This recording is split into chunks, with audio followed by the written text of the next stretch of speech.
한 절씩 교독합니다.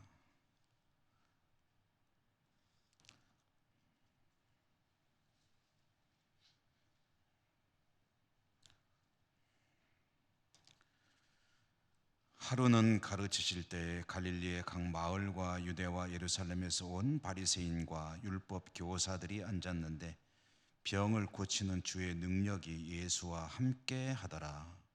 한 중풍병자를 사람들의 침상에 메고 와서 예수 앞에 들여놓고자 하였으나 무리 때문에 메고 들어갈 길을 얻지 못한지라 지붕에 올라가 기와를 벗기고 병자를 침상째 무리 가운데로 예수 앞에 달아 내리니 예수께서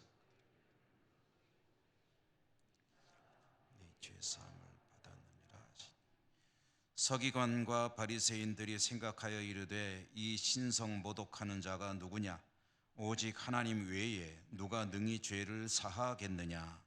예수께서 그 생각을 아시고 대답하여 이르시되 너희 마음에 무슨 생각을 하느냐 내 죄 사함을 받았느니라 하는 말과 일어나 걸어가라 하는 말이 어느 것이 쉽겠느냐.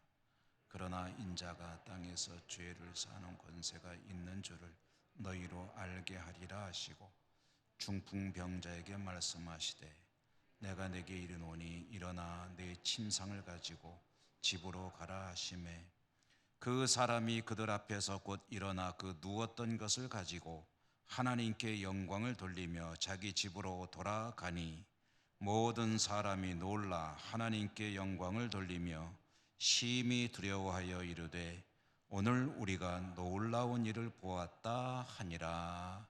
아멘. 주님 은혜가 풍성하시기를 기원합니다. 이제 예수님 이야기로 들어와서 오늘 10번째로 신약성경 누가복음 말씀을 읽었습니다. 그리고 이제 소제목으로는 치유사역 해가지고 지난주에 한센시병 환자 이야기 수요일에, 오늘은 중풍병자를 고치는 이야기. 물론 예수님의 치유 이야기는 너무 많이 들어있죠. 그렇지만 이 두 가지 이야기를 우선 치유사역의 초기 치유사역이죠. 대표적인 이야기로 보게 됩니다. 예수님의 활동 주 무대는 초기에는 갈릴리, 장소적으로 보면, 그리고 중반부에는 이제 갈릴리에서 예루살렘으로 가는 이야기, 가는 도중에 많은 일들이 있죠. 그리고 이제 후반부에는 예루살렘에서 일을 하시고 십자가에 죽으시고 부활 승천하시는 그 이야기, 크게 이제 세 덩어리로 이제 공간적인 배경으로 나눠 본다면 지금은 아직 초기입니다. 그래서 갈릴리에서 예수님께서 사역을 하시는데 주로 하시는 일 중에 빼놓을 수 없는 것이 바로 이 병고침, 치유 이야기입니다. 질병을 많이 고치시죠. 근데 오늘 이 중풍병자를 치유하는 이야기는 누가복음에도 나와 있지만 마태복음과 마가복음에도 나와 있는 여러분들이 좀 많이 들어본 이야기 중에 하나입니다. 예수님을 향해서 이제 친구들이 중풍병자를 메고 왔다는 거죠. 메고 와서 치유받는 그런 이야기인데요. 우선 오늘 이 사건, 이 이야기의 스토리를 간략히 정리해 본다면 이런 이야기죠. 예수님께서 갈릴리에 어느 집에서 이제 찾아온 사람들을 가르치고 있을 때 벌어진 일입니다. 예수님을 향해서 나온 사람들이 있었는데 그 중에는 이제 자기 스스로 거동하지 못하는 그런 환자를 이 침상에 매가지고 침상째로 메고 예수님을 찾아온 사람들이 있었다. 이 사람들이 찾아온 목적이 뭐겠습니까? 뻔한 거죠. 이 몸으로 움직이지 못하는 이 사람을 예수님께서 고쳐주시기를 기대하면서 이제 찾아 나온 거죠. 그런데 예수님이 계신 곳에는 항상 인파들이 몰려 있었고, 이 집에도 이 사람들이 비집고 들어갈 틈이 없는 겁니다. 그래서 이렇게 저렇게 시도해 보다가 어려울 때 이 사람들은 한 가지 아이디어를 내게 되는데, 그건 뭐냐면 지붕으로 올라가는 것이었습니다. 지붕으로 올라가서 지붕을 뜯었다 하면은 우리들은 잘 이해가 안 가죠. 어떻게 지붕을 뜯었을까? 도대체 뭘 어떻게 햄머를 가지고 꽝꽝 깨버렸을까 하는데, 그런 건 아니고요. 이것은 이스라엘이기 때문에 가능한 이야기입니다. 이스라엘의 가옥 구조를 보면 대체적으로 이제 지붕이 이제 슬라브 지붕인데, 그 슬라브가 우리는 콘크리트를 하잖아요. 근데 이스라엘의 집은 나무 가지를 얼기설기 이렇게 얹혀놓고 흙을 얇게 바르는 정도의 지붕입니다. 그러니까 뭐 굉장히 얇은 거죠.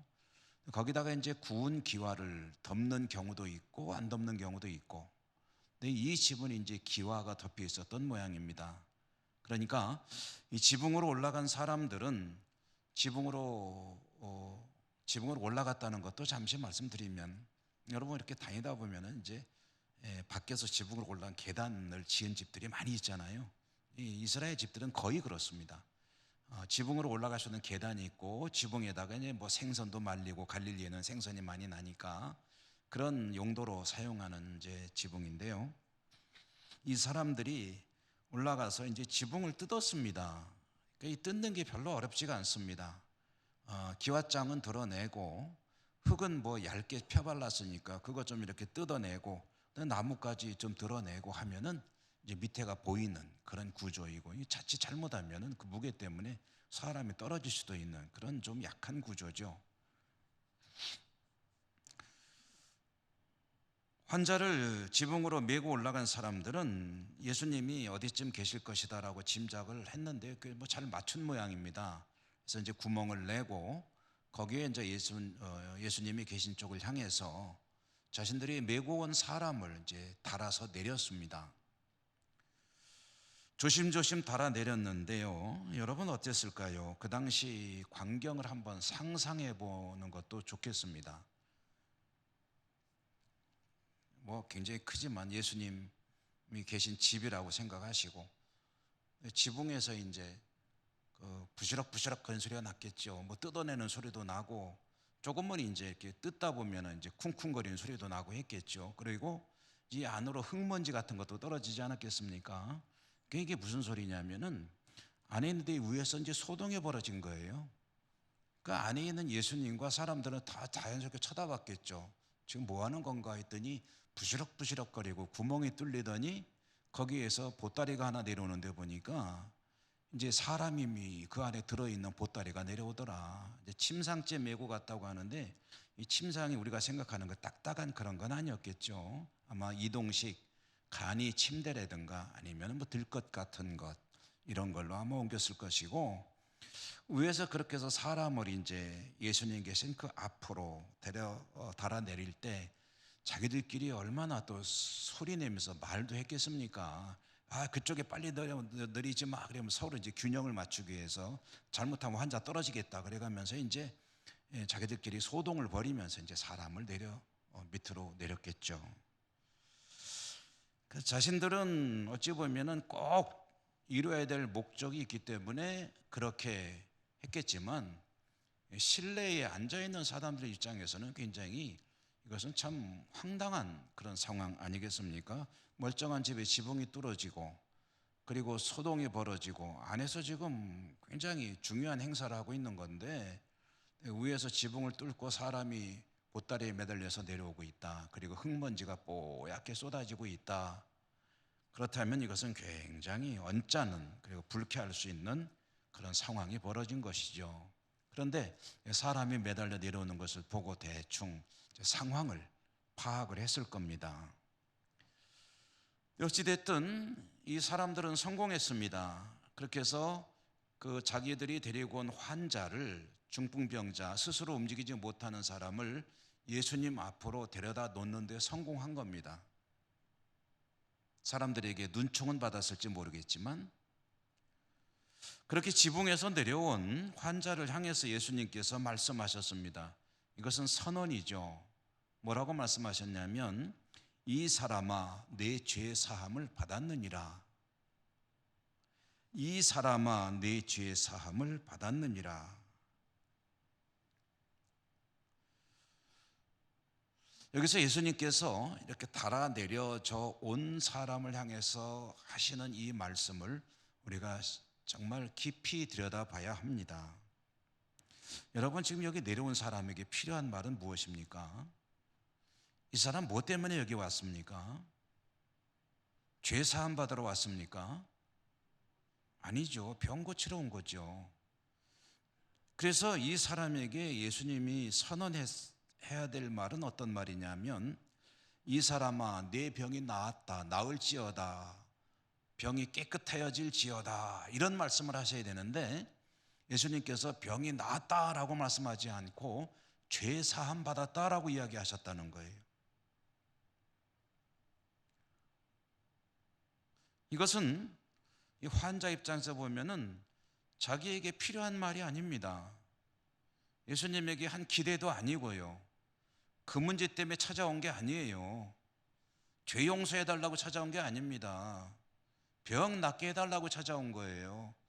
근데 예수님은 내 죄 용서받았다라는 말씀을 하시는 겁니다. 이건 완전히 동문서답이고 핀트가 어긋난 거죠. 실망할 수밖에 없는 그런 선언을 예수님께서 하시는 겁니다.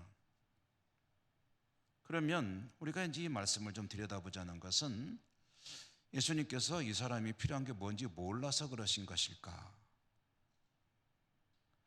이 사람에게 필요한 게 뭔지 모르셨을까요?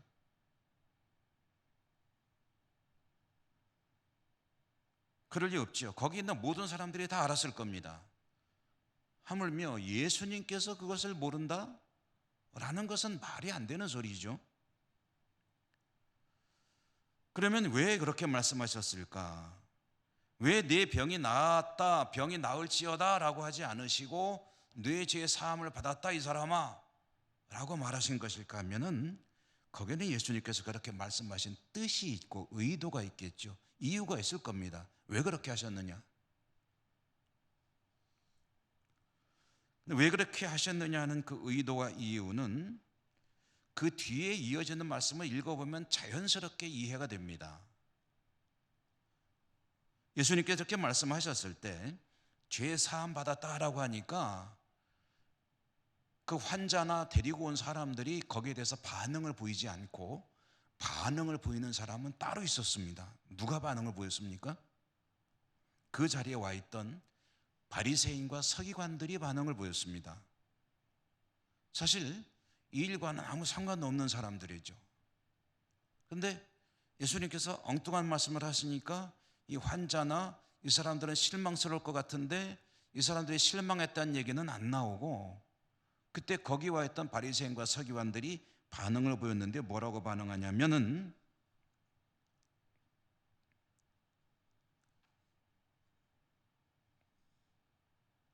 21절에 보면 겉으로 말한 건 아니고요, 생각을 했다는 거죠. 어떤 생각을 했냐면, 이 신성모독하는 자가 누구냐? 오직 하나님 외에 누가 능히 죄를 사하겠느냐라고 속으로 생각하고 있었다라는 것입니다. 이것은 바리새인과 서기관들이 예수님의 선언을 듣고 발끈했다는 이야기입니다. 아니, 이 건방진 작자를 봤나? 이런 신성모독의 죄를 범하다니, 감히 죄를 용서하는 것은 하나님만 하실 수 있는 일인데, 지가 뭐라고 감히 죄 용서받았다라고 선언을 한단 말이냐 라고 거기 있는 바리새인과 서기관들이 앉아 있었거든요. 이 사람들이 발끈했다는 겁니다. 사실 그럴 수도 있습니다. 왜냐하면 죄 용서를 선언하는 것은 하나님만 하실 수 있는 것이고, 사람은 누가 할 수 있냐면요, 대제사장이 1년에 딱 한 번 할 수 있습니다. 언제 할 수 있냐? 대속죄일이라고 하는 날이 있거든요. 대속죄일, 7월 초하루 대속죄일, 그때에 전 국민들이 하나님 앞에 나와 제사를 지내고, 그날은 하나님께서 이 백성들의 죄를 용서하시는 날입니다. 그래서 지난 시간에 말씀드렸던 아사셀 염소도 이때 보내는 거고요. 그래서 전 국민이 하나님 앞에 나와 회개하고 죄 용서를 받는 날이 대속죄일인데, 이날 대제사장이 딱 한 번 선언할 수 있는 말이 죄 용서 받았다라는 말입니다. 그러니까 하나님이 하실 수 있는 일이고, 하나님께서 정하신 바에 따라 대제사장만이 1년에 한 번 딱 할 수 있는 그 말을 저 나사렛 선지자가 내 죄 사함을 받았느니라 라고 선언하는 것은, 유대인들이 볼 때는 이건 신성모독 중에도 진짜 신성모독입니다. 그거는 틀린 거는 아니에요. 그들의 법으로 보면.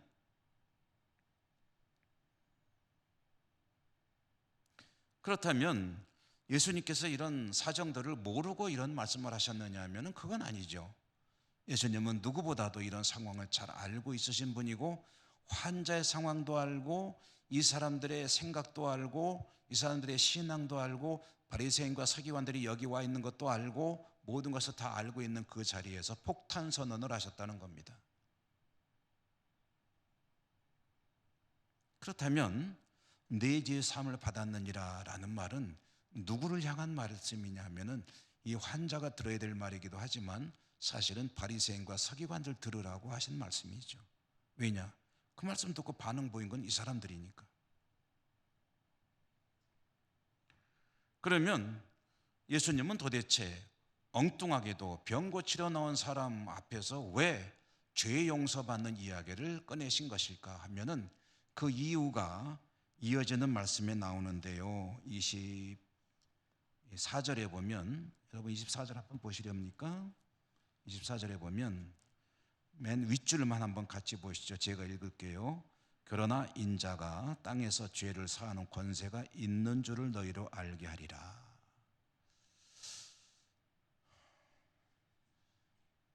인자가 땅에서 죄를 사하는 권세가 있는 줄을 너희로 알게 하려고 내가 지금 이러고 있다는 거죠. 그러니까 유대인들이나 거기 있는 사람들은 죄 사하는 권세는 하나님만이 하실 수 있는 일이고, 또 하나님이 정한 율법에 따라 대제사장만 1년에 한 번 할 수 있는 것인데, 나에게 그 죄 사하는 권세가 있는 줄을 너희로 알게 하려고 내가 지금 이러고 있다는 거죠. 그러면 내가 누구란 소리입니까? 하나님이란 소리죠. 하나님만이 하실 수 있는 일을 내가 하고 있다는 얘기는 내가 하나님이란 소리죠. 아버지와 나는 하나이니라. 하나님이시여 하나님의 아들이심을 복음서로 보면 계속 증거하시는데, 인자가 땅에서 죄를 사하는 권세가 있는 줄 너희로 알게 하리라 하시면서 계속해서 하시는 말씀, 그들에게 한 가지 질문을 하는 겁니다. 자, 내 말에 대답해봐라 라고 말씀하셨는데, 뭐라고 물어보셨냐면, 여러분도 한번 대답해 보십시오. 두 가지입니다. 첫째로는 내 죄 사함을 받았느니라 라고 말하는 것과, 또 한 가지는 일어나 걸어가라, 거동 못하는 사람입니다. 일어나 걸어가라 하는 말을 하는 것과, 어떤 말이 하기 쉬운 말이겠느냐? 여러분, 어떤 말이 쉬운 말일까요?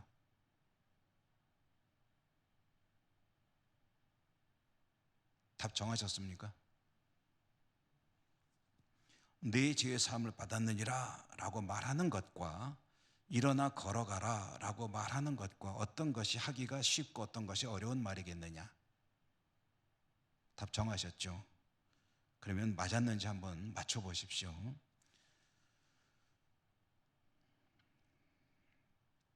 우선 좀 해설을 해드리면, 내 죄의 사함을 받았느니라, 내 죄 용서받았다 라고 하는 말, 이것은 당장 확인이 안 됩니다. 확인 안 되는 말이에요. 내 죄 용서받았다라면은 이 말을 믿음으로 받아들이면은 내 죄가 용서받은 줄로 믿는 거죠. 그렇지만 죄가 용서받았다는 것이 겉으로 드러나는 거 아닙니다. 얼굴이 빨갰다가 하얘진다거나 갑자기 뭐가 좀 표시나는 거 아무것도 없습니다. 그냥 믿음으로 받아들이면 받아들이는 거예요.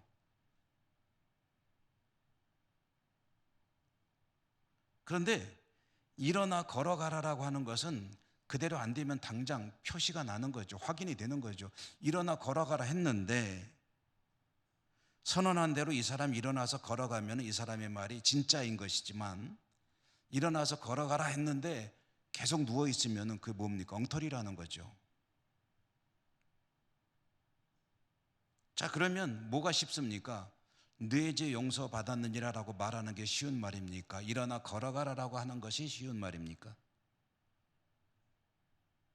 아직 어렵습니까? 당장 들통나지 않는 게 하기 쉬운 말이죠. 나중에는 어떻게 되든지 우선 지금 표시가 안 나면은, 그러면 뭐 우선 하고 보는 거 아니겠습니까? 네 죄 용서 받았다라고 말하는 거는 그래요? 어떻게 알아요? 받았다면 받은 줄로 믿어. 그러면 되는 거 아닙니까? 그런데 일어나 걸어가라 했는데 꼼짝도 못하고 있으면 사기꾼이잖아요. 자, 내 죄 사함 받았느니라 내가 말을 했는데, 그 말과 일어나 걸어가라 하는 말과 어떤 것이 어려운 말이겠느냐? 내가 왜 그렇게 말을 했냐면은 예수님 말씀입니다. 인자가 땅에서 죄를 사하는 권세가 있음을 너희로 알게 하려고 내가 지금 그 이야기를 꺼낸 것인데, 잘 봐라 그러면서 그 환자에게 말하는 겁니다. 내가 내게 이르노니 일어나 내 침상을 가지고 집으로 가라. 이렇게 말하자면 자리를 다 펼쳐 놓으시고 예수님께서 말씀하시는 거, 일어나라는 거예요. 집으로 가라는 거예요. 내 자리 다 둘둘 말아서 들고 가라는 거예요. 그러자 이 사람이 곧 일어나 자기 자리를 들고 하나님께 영광을 돌리며 집으로 갔다 라고 말합니다. 무슨 소리입니까? 당장 눈으로 확인되는 일도 내가 행했고, 이렇게 함으로 인해서 눈으로 확인 안 되는 일도 할 수 있는 그런 하나님이라는 사실을 너희로 확인시켜 주기 위해서 이와 같이 한 것이다 라고 말씀을 하시는 겁니다. 다시 말해 예수님은 유대인들은 인정하건 안 하건, 바리새인과 서기관들은 죄 용서는 오직 하나님만이 하실 수 있는 일이라 라고 믿고 있지만, 그러나 내가 바로 그 용서할 수 있는 사람, 그런 존재라는 것을 그들에게 보여주시기 위해서, 곧 죄 사함의 권세를 가진 하나님의 아들이심을 그들에게 확인시켜 주시기 위해서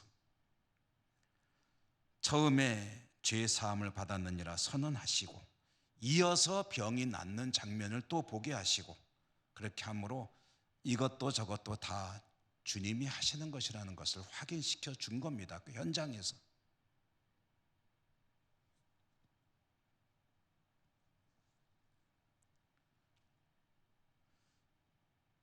자, 여러분, 오늘 예수님의 치유사역 이야기를 우리가 읽었는데요. 지난주에는 한센병 환자, 그 다음에 오늘은 중풍병자 치유하는 이야기인데요. 병이 고침받는 것은 참 우리에게는 절실한 문제죠. 그리고 몸이 아프신 분들은 정말 우리 주님의 은혜로 병을 낫게 된다면 그보다 더 귀한 간증이 없고 체험이 없는 거죠.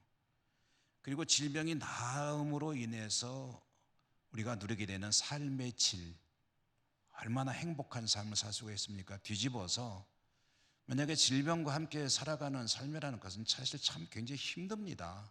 본인도 힘들고 때로는 가족들도 너무너무 힘든 상황 속에서 살아갈 때가 많이 있죠.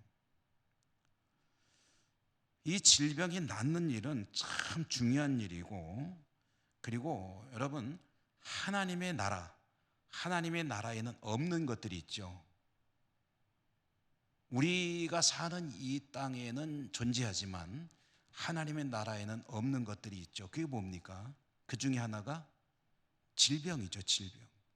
그러니까 하나님의 나라가 이르는 곳에 없는 것이 뭐냐면 질병이 없어집니다. 예수님이 오셔서 병을 고치는 이야기는 바로 그 완성되는 하나님의 나라의 예고편입니다. 하나님의 나라가 완전히 이루어지게 되면 거기에는 뭐가 없냐면 질병이 없습니다. 예수님이 오셔서 예수님께서 병을 고치는 사역을 하시니까 거기에 질병이 물러갑니다. 이것은 하나님의 나라는 이런 것이라는 것을 예수님께서 보여주시는 거죠. 그런데 예수님이 오셔서 하나님의 나라가 이 땅에 시작이 됩니다. 그러나 완성은 되지 않습니다. 그러므로 예수님께서 오셔서 시작되는 하나님의 나라에서는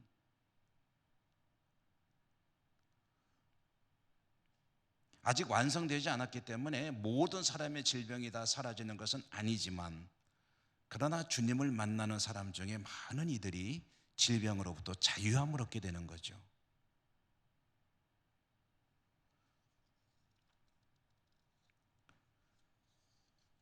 예수님께서 이 땅에 오심으로 하나님의 나라가 시작이 됩니다. 질병의 치유 역사도 시작이 됩니다. 언제 병이 없어지느냐? 완성되면 없어집니다. 그러나 아직 하나님의 나라는 완성되지 않았습니다. 언제 완성되죠? 주님 다시 오시고, 그리고 주님의 통치가 이루어질 때, 그때 하나님의 나라가 완성이 되죠. 거기에는 질병이 없습니다. 우리가 자주 장례식 때 주로 많이 되뇌이는 눈물이 없고, 다시는 사망이 없고, 슬픔이나 고통이 없는, 그것이 바로 완성되는 하나님의 나라거든요. 근데 완성되는 하나님의 나라는 그렇지만 아직 도중이기 때문에 예수님이 계신 그곳에는 질병이 떠나가지만 이 땅에는 모든 사람들의 질병이 다 사라지는 건 아니에요.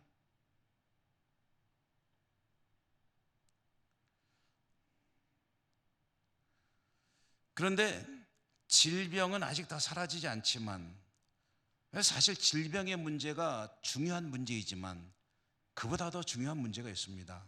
그건 뭐냐면 죄의 문제입니다. 죄의 문제. 하나님의 나라의 가장 중요한 핵심 중의 핵심은 죄가 없는 나라라는 것. 죄가 없는 나라라는 것. 어찌 보면 우리의 모든 삶의 불행은 시작이 죄로부터 나오는 것 아니겠습니까? 죄가 우리의 삶 가운데 들어올 때 뭐가 들어오죠? 질병이 들어오죠. 다툼이 들어오죠. 미움이 들어오죠. 죽음이 들어오죠. 또 뭐가 있습니까? 이 모든 것은 다 죄로 인한 것 아닙니까? 그러니까 하나님의 나라의 가장 근본적인 그런 문제는, 핵심은 뭐냐면 죄가 사라지는 것입니다. 죄의 문제가 해결되는 것입니다. 지금 이 땅에서 질병도 고쳐지고 사라져야 되겠지만 그보다 더 근본적인 문제는 죄 용서를 받는 것입니다.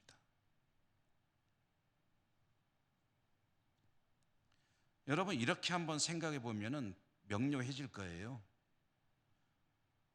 병은 나았지만 죄의 문제는 해결되지 않는 것과, 병은 낫지 않았지만 죄의 문제는 해결되는 것과 어떤 것이 더 중요한 일입니까? 한 번 더 말씀드려 볼까요?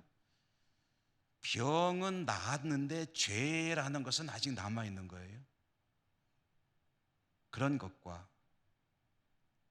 병은 고쳐지지 못했지만 아직 몸이 좀 아파요.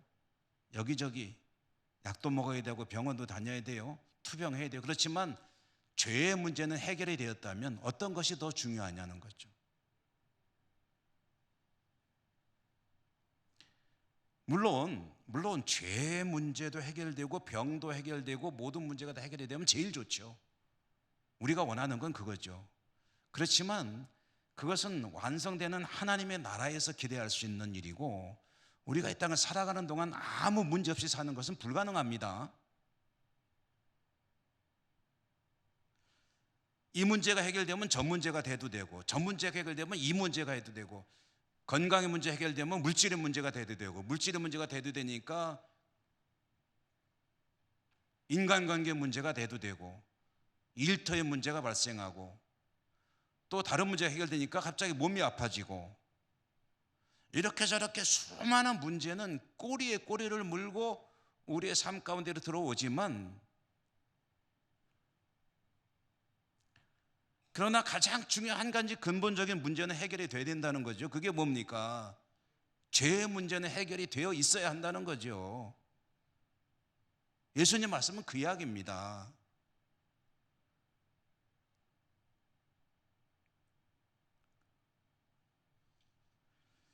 질병의 치유에 앞서서 먼저 내 죄의 문제가 해결이 되어야 한다라는 이야기를 오늘 이 중풍병자를 고치는 현장에서 주님이 강조하시는 것이죠.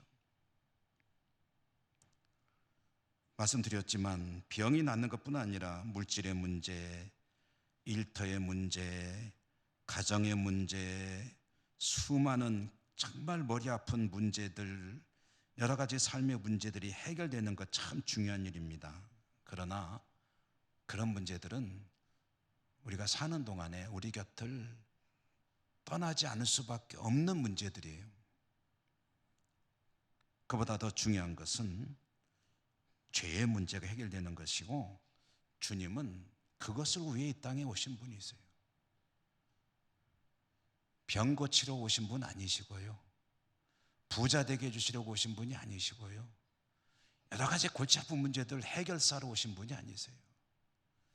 그런 것들은 필요할 때 하나님이, 우리 주님께서 도와주세요. 근본적인 목적은 뭐냐면 죄의 문제를 해결하고 하나님의 자녀로 거듭나도록 하기 위해서 이 땅에 오셨다는 거죠. 그게 진짜예요. 그게 1번이고 그게 중심입니다. 이렇게 주님이 오심으로 인해서 죄의 문제를 해결할 길이 열렸고 하나님의 나라가 이 땅에서 시작이 되었다. 그러므로 오늘 이 말씀을 듣는 우리들, 지금 몸이 아파서 나왔는데 꼼짝 못하는 이 신세가 너무 눈물겨워서 이것 좀 고쳐달라고 나왔는데, 주님 하시는 말씀은 내 죄의 사함을 받았느니라 라고 하신다면 이 말씀을 통해서 우리가 들어야 돼요. 살아가는 동안 수많은 문제를 우리 주님께 도와주십시오 하고 기도는 하지만, 그보다 더 중요한 것은 주님으로 인해 죄 용서받은 하나님의 백성으로 거듭났다는 사실, 그 한 가지만 가지고도 감사와 찬양이 끊이지 않는 그런 삶을 살아야 할 줄 믿습니다. 그게 중요하다는 거죠.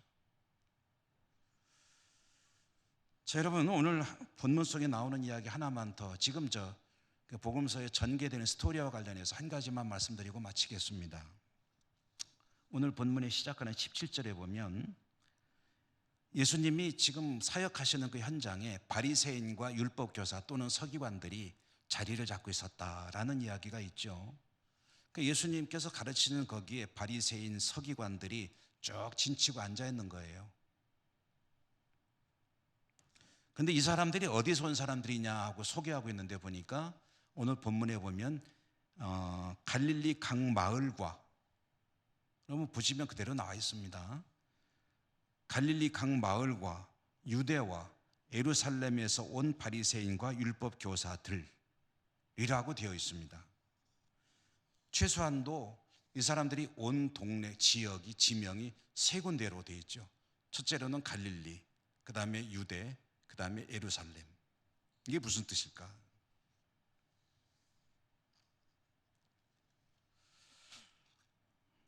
우선 이 율법교사들 그리고 바리새인들이 여기 왜 왔느냐를 생각해 보셔야 합니다. 이 사람들이 여기 왜 왔을까요? 예수님에게 배우러 온 걸까요? 예수님의 어떤 그 퍼포먼스들, 치유 사역이나 이런 것들 보고 좀 구경하려고 온 걸까요? 이런 기적들을 경험하고 자기들도 은혜 받으려고 온 것일까요? 이 바리새인과 서기관들은 도대체 여기 왜 와 있을까요? 그 이유가 뭐냐 하면, 이 바리새인과 서기관들은 일단 이 당시, 예수님 당시에 사법기관이라고 보시면 됩니다. 사법기관. 서기관과 바리새인들이 사법기관의 역할을 했는데요. 그러니까 지금 이 사람들은 예수님을 사찰하는 그런 수사요원들이에요. 사법요원들입니다. 요즘으로 말한다면 경찰일 수도 있고 검찰일 수도 있고 또 정보기관에서 나온 것일 수도 있습니다. 나사렛 선지자 예수라는 작자가 어떤 작자인지 지금 확인하려고 이 자리에 와 있는 거예요. 그런데 어디서 왔다고요?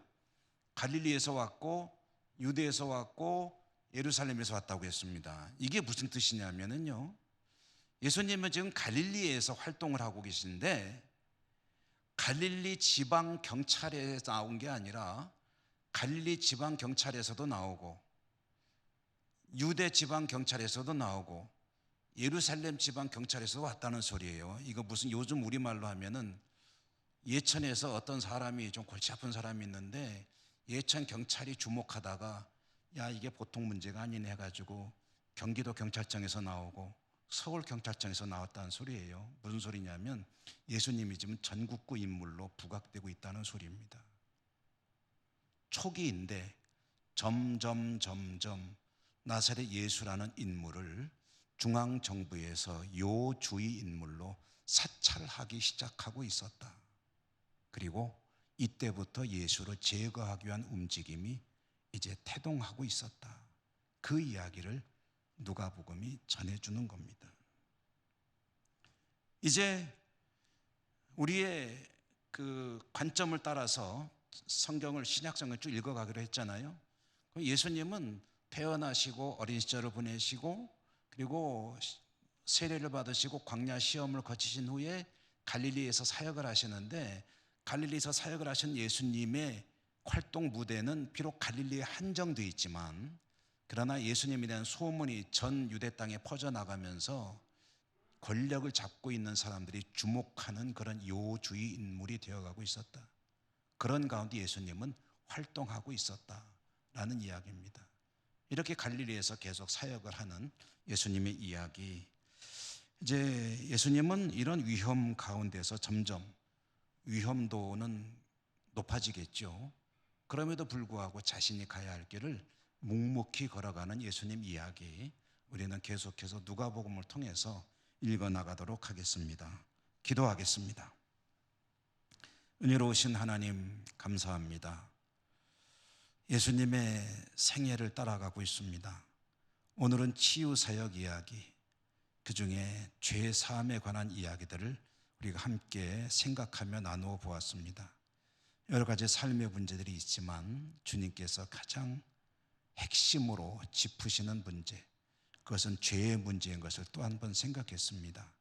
우리의 모든 문제들을 우리 주님께 의탁하지만 그러나 먼저 죄의 문제를 심각하게 여기며 하나님 앞에 성결한 하나님 백성으로 살아가기 힘쓰는 저희 모두가 될 수 있도록 인도하시고 축복해 주옵소서.